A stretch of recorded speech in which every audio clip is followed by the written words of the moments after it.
Mango Frooti fresh and juicy. Initial tune वरून लक्षात आलंच असेल, आज आपण बनवणार आहोत mango Frooti and yes fresh and juicy. So welcome back to my channel food mood with Jui.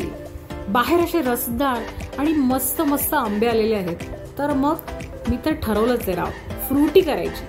So त्यासाठी आपल्याला लागणार आहे कैरी आणि आंबे. कैरी सुद्धा मस्ट आहे बरं का, कैरी इज मस्ट, त्यामुळे त्यांना एक छान आंबट चव येते. एका गरम कढईमध्ये आंबे आणि कैरी असे छान परतून घेतले. त्यामध्ये साधारण 1 कप एवढं पाणी घालून एक 5 मिनिटं मी शिजवून घेतलं. मग 2 चमचे एवढी साखर घातली आणि परत एक 10 मिनिटं छान शिजवून घेतलं. आता साखरेचे प्रमाण आंब्याच्या गोडीनुसार तुम्ही कमी जास्त करूच शकता.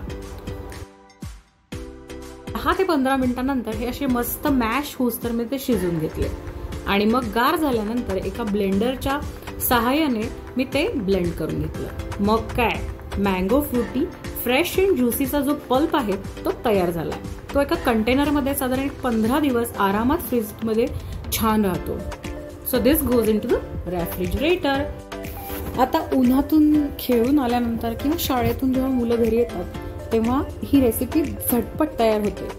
सो एका ग्लासमध्ये आईस घेऊन मँगो पल्प घातला आणि थोडंसं पाणी मिक्स केलं and what, mango frutti fresh and juicy is ready to be served, chilled and very very tasty.